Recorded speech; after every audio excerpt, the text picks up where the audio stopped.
Salutations à tous, j'espère que vous allez bien. On a reçu pas mal de questions concernant la nouvelle législation européenne sur les drones et son introduction dans le système législatif suisse. Donc on va essayer d'y voir un petit peu plus clair, de voir les aspects principaux. Il faut savoir que celle-ci était prévue pour le 1er juillet 2020, mais a été repoussée en raison du coronavirus au 1er janvier 2021.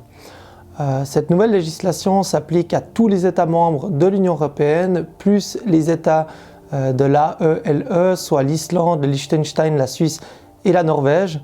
Et donc l'idée est d'avoir vraiment une harmonisation européenne de la réglementation drone. Cela permettra notamment aux pilotes suisses ayant une licence selon le nouveau modèle des règles de l'EASA de pouvoir travailler et voler à l'étranger également. Mais avant ça, je pense que c'est peut-être important aussi de faire une petite récapitulation des règles actuellement en Suisse, d'où elles viennent, les bases législatives, pour comprendre exactement ce qui va évoluer. La Constitution fédérale note qu'il est de la compétence de la Confédération de légiférer sur le transport ferroviaire, les téléphériques, la navigation et l'aviation.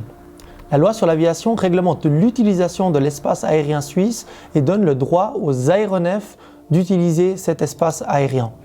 L'autorité de surveillance est délimitée comme étant la Confédération et le DETEC, donc le département fédéral de l'environnement, des transports, de l'énergie et de la communication, le département compétent pour effectuer cette surveillance. L'OFAC est en fait une division du DETEC qui est l'office exécutif de cette surveillance. Le Conseil fédéral arrête les prescriptions sur les aéronefs et va faire un renvoi vers l'ordonnance sur les aéronefs de catégorie spéciale pour autoriser également les cantons à prendre des mesures, notamment pour réduire les nuisances et le danger auxquels personnes et biens sont exposés au sol. C'est cet article 51 de la loi sur l'aviation qui donne la compétence aux cantons de pouvoir légiférer sur le domaine des drones. Il faut donc savoir que les cantons ont reçu cette délégation de compétences de la Confédération. Et s'ils ne la délèguent pas eux-mêmes à leur commune, celles-ci ne vont pas avoir le droit de mettre dans des règlements de police ou dans des règlements communaux une interdiction de vol ou une demande d'autorisation obligatoire. Actuellement en Suisse, il y a uniquement les cantons de Genève, de Vaud et de Lucerne qui ont fait cette démarche de règlement cantonal donnant la possibilité aux communes de légiférer.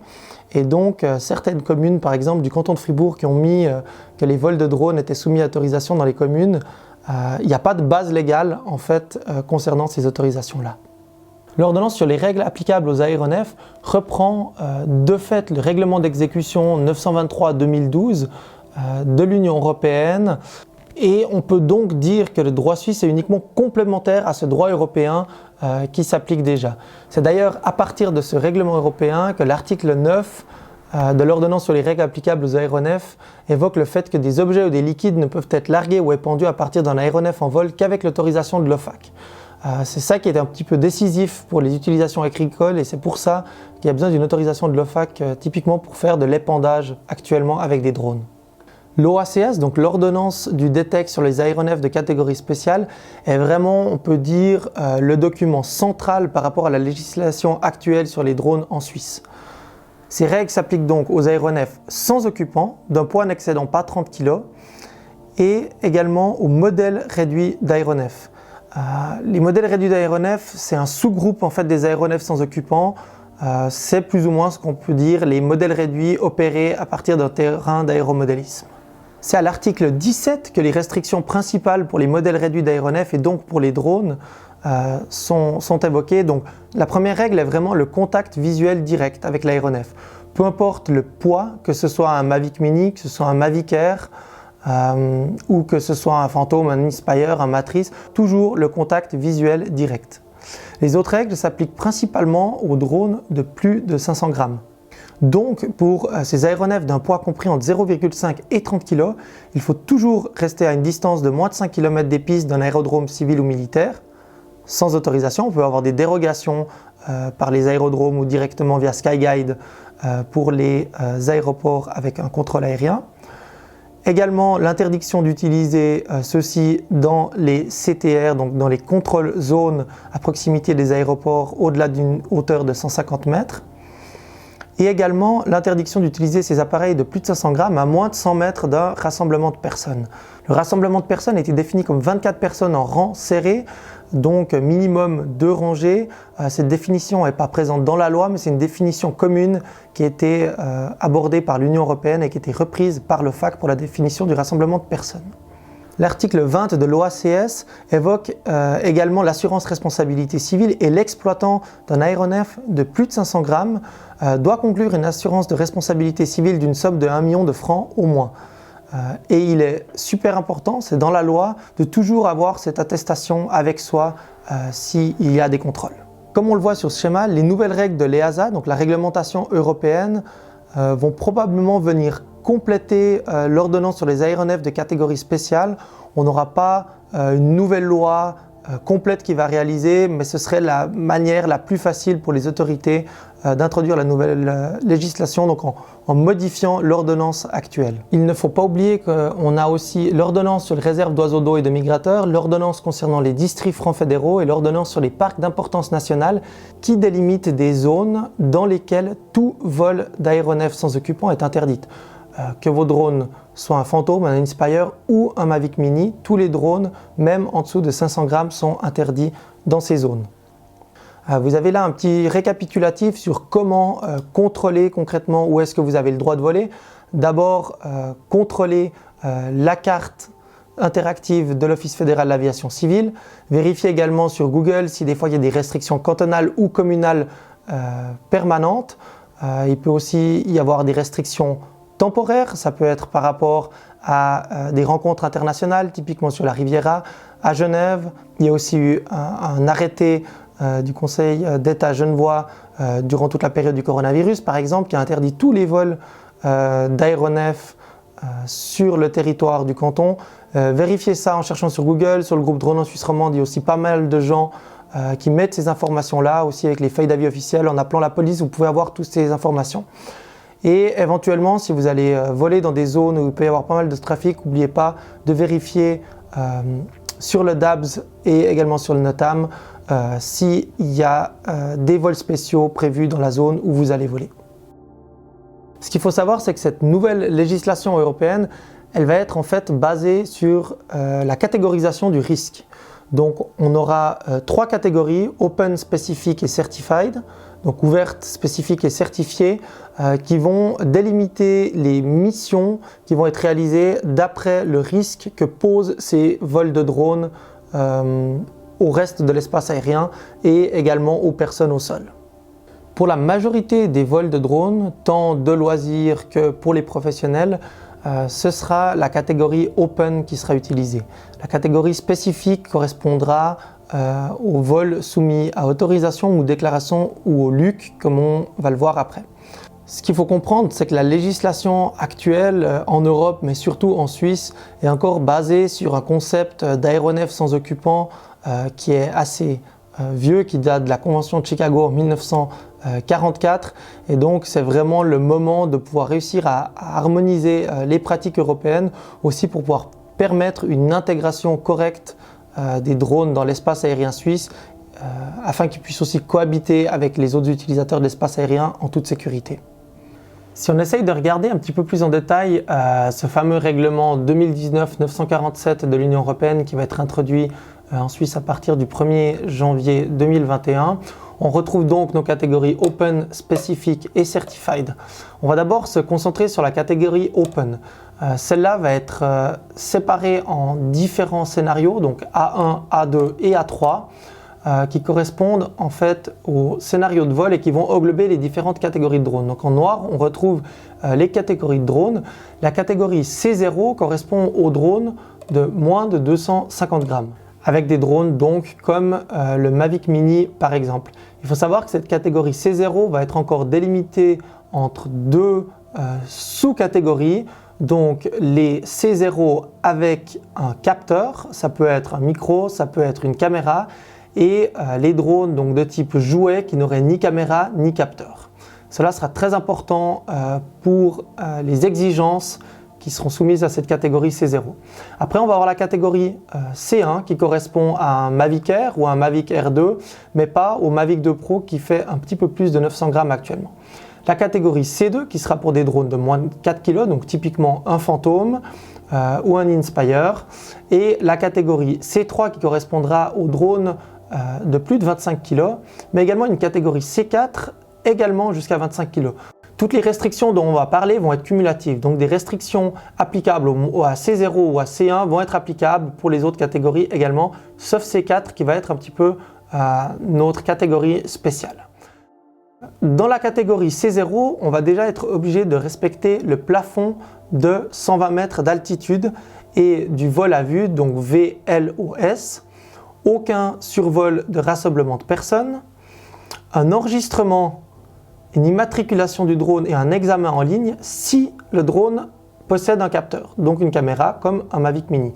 Donc c'était illusoire de penser que le Mavic Mini permettra de voler un petit peu beaucoup plus librement comme ça actuellement avec le Mavic Air. Il sera également soumis à tous ces aspects-là.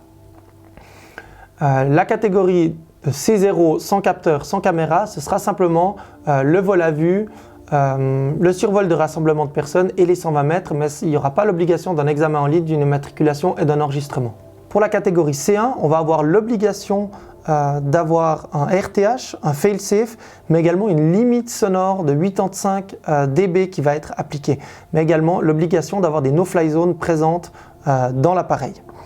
On rajoute aussi à partir de la catégorie C1 le Remote ID, donc la possibilité d'identifier les drones à distance. Pour la catégorie C2, donc les Phantom, Inspire et autres drones d'autres marques en dessous de 4 kg, on va avoir l'obligation d'avoir un mode lent. Ça peut correspondre au mode tripod utilisé actuellement sur les drones DJI qui ne dépasse pas 11 km/h maximum. On devrait également avoir un signal lumineux sur l'appareil et une auto-formation pratique. Donc en plus de l'enregistrement, de l'immatriculation et de l'examen en ligne, on va avoir l'obligation d'avoir une auto-formation pratique. Ça n'a pas encore été défini comment cette auto-formation va se faire, mais c'est très probable que ce soit via des partenaires de formation qui vont être homologués par l'OFAC. La catégorie C3, donc jusqu'à 25 kg, on peut typiquement mettre dans cette catégorie des Matrice 210 par exemple. Et là, on va avoir tous les éléments qu'on a eu précédemment, mais jusqu'à un point de 25 kg. Et il faut savoir que chaque fois, on aura le droit de faire certaines choses par rapport à ces catégories-là. On a après notre catégorie spéciale C4 qui pourra correspondre à des drones FPV par exemple, parce qu'on n'aura pas la possibilité d'avoir typiquement un Remote ID, donc un transpondeur à distance d'informations de la télémétrie du drone. Donc en fait, cette catégorie-là sera soumise sûrement à des restrictions beaucoup plus grandes. Par exemple, l'interdiction de voler en ville, l'interdiction de voler à proximité de personnes, mais restera dans la catégorie Open et permettra d'utiliser des drones FPV ou des drones construits sans devoir faire un SORA, donc sans devoir faire homologuer le drone dans cette catégorie Open. La catégorie spécifique, elle, permettra aux pilotes, ce sera une formation encore plus grande que tout ce qu'on a eu avant, donc ce sera un examen en ligne plus approfondi, mais également une formation pratique, de pouvoir faire du vol BVLOS, donc Beyond Visual Line of Sight, en dehors de la ligne de vue. Également de pouvoir permettre des survols de rassemblement, ça n'a pas encore été défini totalement comment, ce sera d'après la vitesse, d'après la durée du survol. Mais tout ça sera soumis à des autorisations ponctuelles. Ces autorisations pourront être également remplacées par des déclarations standards, donc en fait des scénarios standards de vol seront préparés par l'EASA et on pourra simplement faire des demandes aux autorités compétentes via des déclarations pour remplacer ces autorisations.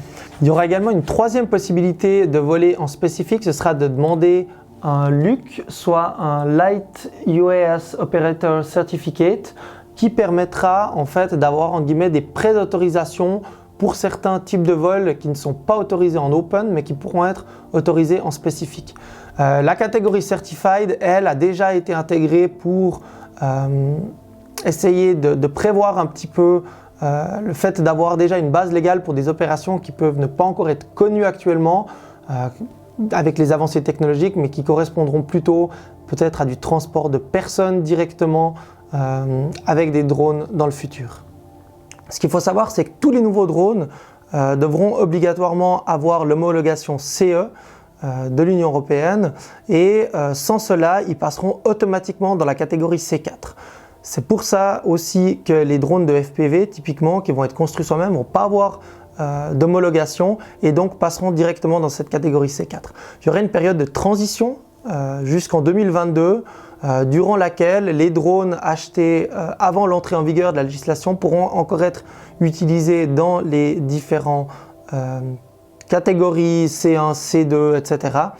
Mais lors d'un régime transitoire qui restera encore à définir exactement. Normalement, dans ce régime transitoire, les drones de moins de 500 grammes devraient encore avoir la possibilité de survoler des rassemblements de personnes, mais ça peut encore changer de ce côté-là. Il faut aussi savoir que les zones des aérodromes, les CTR, les zones naturelles, garderont en fait leurs interdictions. On doit toujours demander des autorisations pour ça. Les autorisations pour les aérodromes et aéroports principaux risquent de passer par le U-Space, donc le portail informatisé mis en place par l'OFAC et SkyGuide, mais il n'y a rien qui a encore été délimité exactement comment tout ça va être fait. Actuellement, c'est vrai que des fois, il est un petit peu difficile de comparer encore. On a la carte principale de l'OFAC qui nous donne les zones, on n'a pas le droit de voler, donc aéroport, CTR et zones naturelles, mais il n'y a pas les zones des cantons qui sont mises là-dessus, ni des éventuelles communes. C'est une volonté de l'OFAC d'harmoniser cette carte et d'avoir, dès l'entrée en vigueur de la nouvelle législation, une carte qui comporte toutes les restrictions à un seul endroit et ça va sûrement faciliter aussi pour les pilotes les demandes d'autorisation pour les vols. Ce qu'il faut savoir, c'est que pour certains d'entre vous qui ont déjà fait des formations, que ce soit auprès de la Fédération Suisse des Drones Civils avec les cours Uno et Douai, auprès de Fly and Film, auprès de l'École Suisse du Drone, ces formations ne vont pas avoir de valeur pour l'OFAC avec l'entrée de la nouvelle législation. C'est un petit peu normal parce qu'il y a aussi beaucoup de nouveautés qui vont arriver, que les pilotes devront savoir. Mais également, il faudra repasser des examens en ligne. Toutes ces formations vous ont quand même apporté les connaissances nécessaires et dès lors, ce sera sûrement beaucoup plus facile pour vous de faire soit ces formations, soit pour les catégories plus basses, ces auto-formations en ligne et passer les examens demandés par l'OFAC. Il y aura aussi donc le besoin d'enregistrer son drone, il y aura un registre national des drones qui sera géré par l'OFAC pour toute la Suisse. Ça va amener aussi notre hobby vers un petit peu plus de professionnalisme.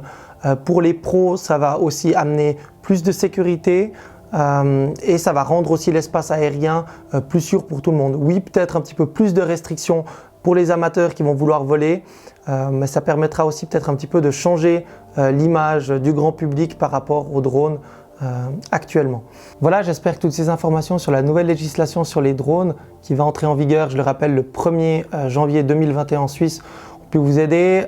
Il n'y a pas tout qui a été dit, il n'y a pas tout qui a été expliqué. J'ai essayé de synthétiser un petit peu, même si c'est assez complexe. Et surtout qu'il y a pas mal d'éléments qui n'ont pas encore été définis par l'EASA ou pas complètement définis, comme les standards de vol pour la catégorie spécifique. Également, comment l'OFAC va mettre en place toute cette nouvelle législation. Est-ce que ce sera par étapes? Est-ce que ce sera vraiment un gros package d'un coup? Est-ce que ce sera via l'ordonnance? Est-ce que ce sera via des mesures additionnelles de l'ordonnance? On travaille maintenant chez Upperview depuis bien 7-8 ans avec les drones quotidiennement.